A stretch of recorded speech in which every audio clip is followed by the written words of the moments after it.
te enfrenté franca y llanamente y te dije, señor Velasco, ¿no tuviera usted un momento para mí? Y me dijiste, no tengo un momento para ti, estoy muy ocupado, perdóname. Joan Sebastián realmente era narcotraficante, según lo que... Pudieron dar un último adiós al rey del jaripeo. En más sentido, pésame a la familia Figueroa y a mi gran amigo Joan Sebastián. Juan Sebastián le escupe en la cara al de seguridad. Garras de la producción que señalaron a Joan Sebastián, según consta en una denuncia. Joan Sebastián, señalado por víctimas de trata.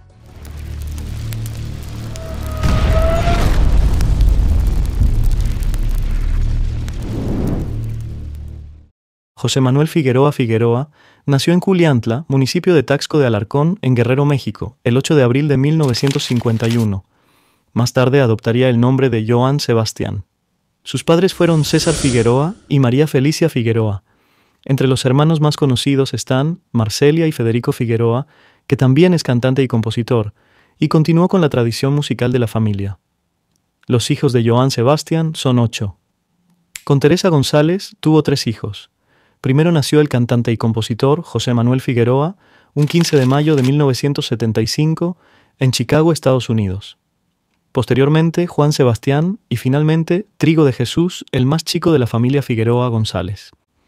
Con María del Carmen Ocampo, procreó a Sarelea Figueroa Ocampo, en 1989.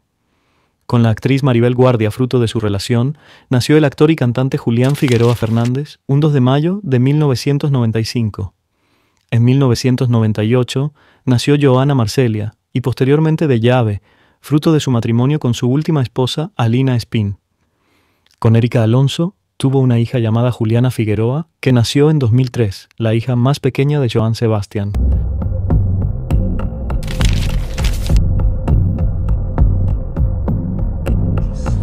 Tiene un sol que de oro lo baña y una luna que alumbra sus noches. Fue lo que inspiró sus primeros versos, ¿no? Joan Sebastián comenzó su carrera artística gracias al apoyo de la cantante Angélica María. En 1968, Joan Sebastián conoció a la novia de México en el balneario de Huastepec, Morelos, con tan solo 17 años. Joan Sebastián era maletero, y mientras llevaba las maletas de la cantante, le interpretó unas canciones con guitarra en mano y dijo que esas canciones podrían ser para ella. Angélica María las escuchó, después lo miró y se sinceró con él. Le dijo que sus canciones eran muy buenas, pero dijo que debían ser cantadas por un hombre. Porque parecían ser dedicadas a mujeres, procedió a darle un número de teléfono de su disquera y no supo más de él hasta que lo reconoció artísticamente ya con el nombre de Joan Sebastián. De Joan Sebastián se pueden decir muchas cosas menos que no tenía talento. Siempre será recordado como un gran cantante y compositor mexicano, reconocido por su prolífica carrera en la música regional mexicana, especialmente en los subgéneros de banda y ranchera. Escribió más de 1000 canciones y también escribió para otros artistas, incluyendo a Rocío Dúrcal, Vicente Fernández y Lucero. Se destacó como productor y showman. Ganó múltiples premios Grammy y Latin Grammy a lo largo de su carrera, consolidándose como el rey del jaripeo y el poeta del pueblo. ¿Quién no ha coreado alguna vez una canción del rey del jaripeo?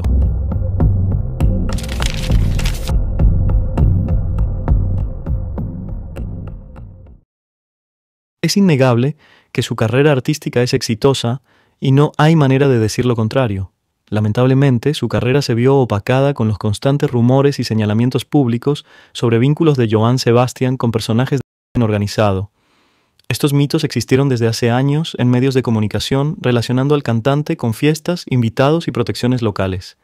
Varios reportajes y testimonios periodísticos han rescatado dichos rumores y los han documentado en distintos momentos.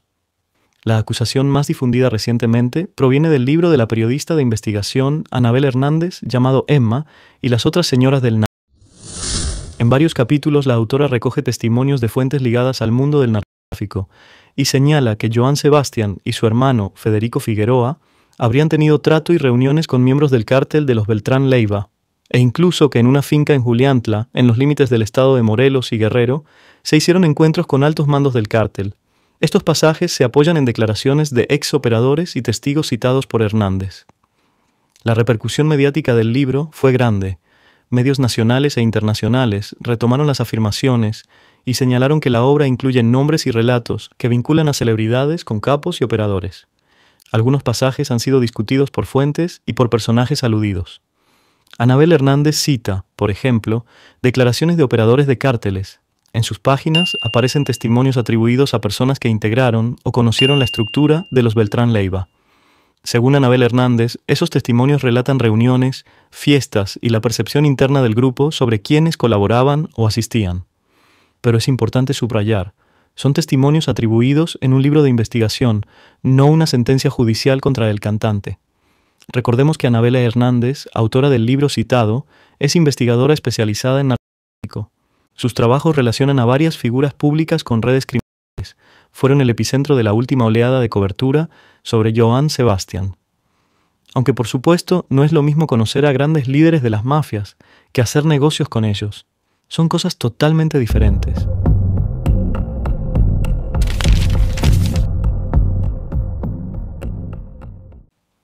En años anteriores han surgido relatos de mujeres rescatadas de redes de explotación que mencionaron nombres. Esos relatos alimentaron columnas y notas en televisión y prensa, y motivaron demandas por difamación en algunos casos. Univisión y otros medios difundieron documentos y testimonios en torno a esas denuncias. Héctor de Mauleón publicó una columna en El Universal en la que recogía testimonios que señalaban a Johann Sebastian en casos de presunta trata y explotación. Del pueblo, bueno, yo soy un periodista, la acusación la hacen dos víctimas, yo simplemente estoy comunicando una investigación. A raíz de esa columna, la familia del cantante presentaron acciones legales. Dichas demandas se presentaron por parte de José Manuel Figueroa como de Julián Figueroa. La demanda fue interpuesta en 2017 contra el periodista por daño moral. Para enero del año 2019, un juez absolvió al periodista de pagar alguna suma. La resolución favoreció a Mauleón al considerar la libertad de expresión y el contexto informativo de su columna. Este episodio es importante porque muestra que algunas acusaciones llegaron a litigio civil y que los tribunales fallaron en favor del periodista en ese caso. Actualmente, Mauleón sigue firme en su acusación. Cabe señalar que las supuestas víctimas de las que habla Mauleón nunca pusieron una denuncia formal contra el cantante y tampoco han salido a la luz. En los últimos años, la credibilidad de este periodista ha sido cuestionada en sus acusaciones de diferentes personajes por falta de pruebas y argumentos. No obstante, Johann Sebastian tampoco ayudaba con sus declaraciones. Lo escandaloso no es que a mí me gusten las mujeres jóvenes, lo escandaloso es que yo les guste a algunas mujeres jóvenes, ¿no? En agosto del año 2009, Edwin Adolfo Lanuza, padre de las cantantes, y hermanas guatemaltecas Margaret y Esther, denunció que Johann Sebastian comenzó a pretender a Margaret cuando tenía 17 años. Edwin sostiene que hubo acercamientos románticos, llamadas, regalos, promesas, y que Johann Sebastian le pidió matrimonio una vez que cumplió los 18. También lo acusó de haber prometido trabajo, de presentaciones artísticas, apoyo económico, promesas que no se cumplieron aprovechándose de la ingenuidad de la joven. Denunció que esta chica habría tenido sexo con Johann Sebastian siendo Margaret aún menor de edad y que eso había causado un conflicto familiar. Hablándole palabras de amor y enamorándola por teléfono, ¿verdad? Te quiero contar que yo como padre nunca estuve de acuerdo en esa relación.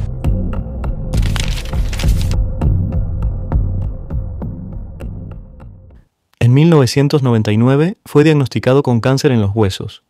Esa fue la primera vez que se detectó la enfermedad en él. En varias ocasiones se sometió a quimioterapia, también se sabe que recurrió a curanderos. A lo largo de estos años hizo pausas, tratamientos, hospitalizaciones, intercalando con presentaciones musicales. Él trató de continuar con su carrera pese a la enfermedad. En ese año sucedió el diagnóstico inicial del cual aparentemente se había curado, o al menos tenía la enfermedad controlada. No obstante, en 2007 tuvo una de las primeras recaídas fuertes. Y aunque mucho se mencionó que Johann Sebastian se había curado de la enfermedad, la realidad es que no fue así.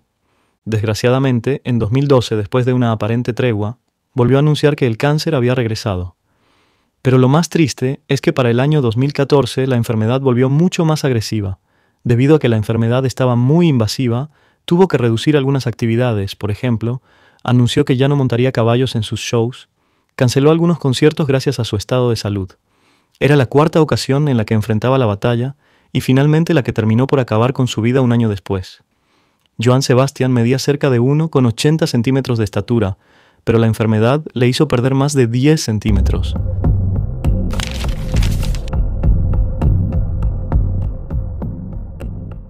Trigo de Jesús Figueroa González. Nació en 1979.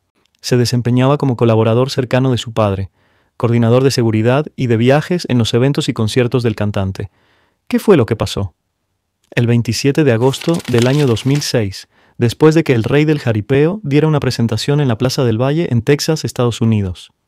Algunos fans querían acercarse al escenario para autógrafos. Por razones de seguridad se les negó el acceso. Esto generó tensión entre las varias personas que se acercaron a Trigo. Se les pidió calma, pero había muchos fans ebrios y eufóricos. Un sujeto sacó un artefacto de fuego y disparó al suelo. Trigo, que estaba entre la seguridad, trató de alejarse junto con otro hombre que también era de seguridad de nombre Antonio Navarro. Cuando los agresores lo persiguieron, fue golpeado con la pistola en la cabeza, y después volvieron a hacer otra detonación, y esta vez una bala le dio por la parte posterior de la cabeza. Joan corrió hacia su hijo, y lo tuvo allí en el piso gritando por ayuda, pero las autoridades en Estados Unidos no respondieron al llamado. Fue entonces que lo llevaron al Hospital Medical Center de McAllen, Texas. Fue sometido a una cirugía para tratar de extraer la bala. No obstante, no se pudo hacer nada. Fue declarado muerto alrededor de las 18 horas del mismo día. El atacante fue identificado en algunas fuentes como Ricardo Sánchez. Sin embargo, el caso permanece impune. El presunto autor no ha sido detenido. Joan Sebastián compuso la canción titulada Trigo en honor a su hijo. No estuve presente en el momento preciso del balazo que mató a mi hijo Trigo. Lo tuve en mis brazos 50 minutos, agonizante.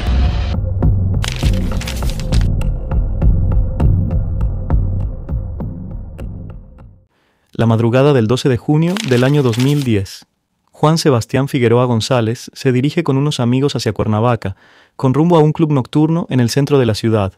Al llegar a la escalinata de entrada, se les niega el acceso a él y a sus acompañantes. Posteriormente, se produce una discusión verbal con el personal de seguridad del establecimiento.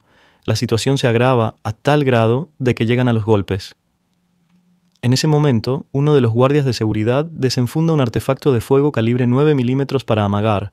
La discusión se intensifica y el guardia dispara contra Juan Sebastián, causándole 2 heridas mortales. Después del disparo, Juan Sebastián es trasladado por sus amigos a la Cruz Roja de Cuernavaca. Las heridas fueron en cuello y abdomen. Fue muerte por hemorragia aguda, tanto interna como externa, y una laceración pulmonar producida por proyectil penetrante.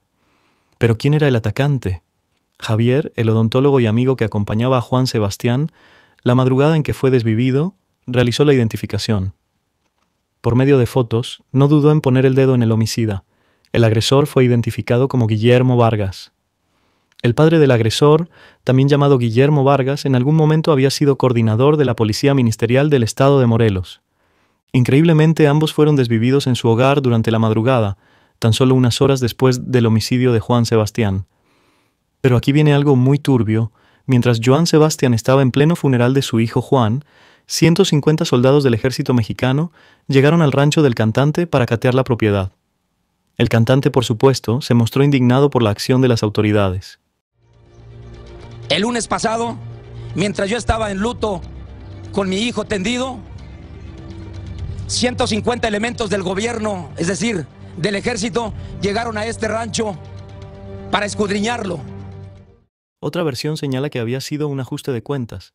Algunos medios de comunicación apuntaron que un grupo delictivo se había adjudicado el caso de Guillermo Vargas, el homicida de Juan Sebastián, y había dejado mensajes en la carretera México-Acapulco. Aunque no tengan nada que ver con el caso de Juan Sebastián, en el año 2023 el cártel de Sinaloa dejó un mensaje colgado para Federico Figueroa, hermano de Joan Sebastián.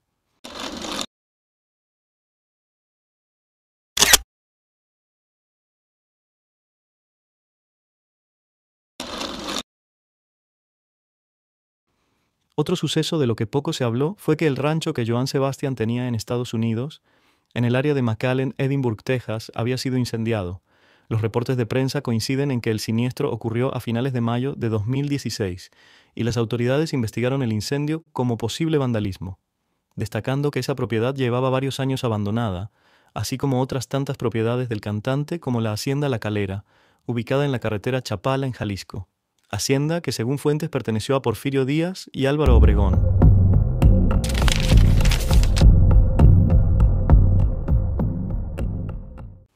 El 9 de abril del año 2023, Marco Chacón, esposo de la cantante Maribel Guardia, hace una llamada a Imelda Tuñón, pareja de Julián Figueroa, cerca de las 6 o 7 de la tarde, le asegura que Julián no contesta el teléfono.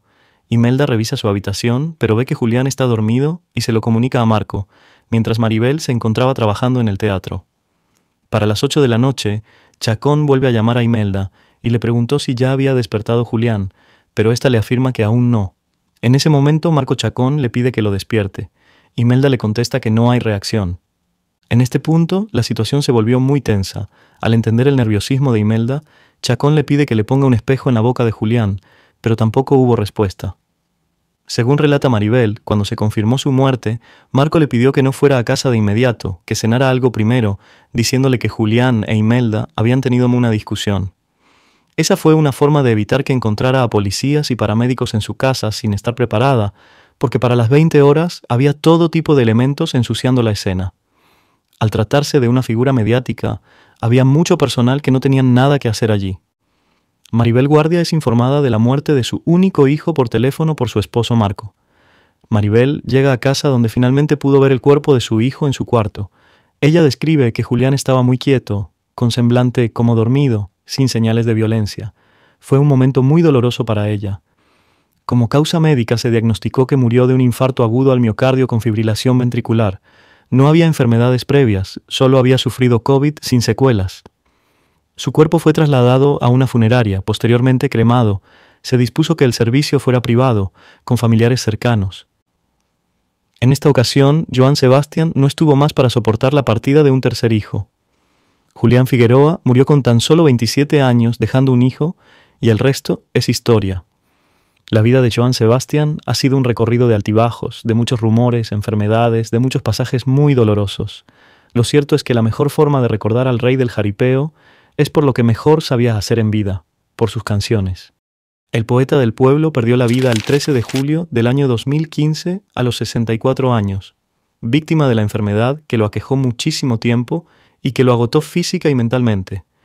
Sus restos fueron velados y sepultados en su rancho de la Octava Maravilla, en Juliantla, Guerrero, el lugar donde nació y al que siempre estuvo profundamente ligado, cumpliendo su deseo de descansar en su tierra natal, rodeado de su familia y de la gente de su pueblo.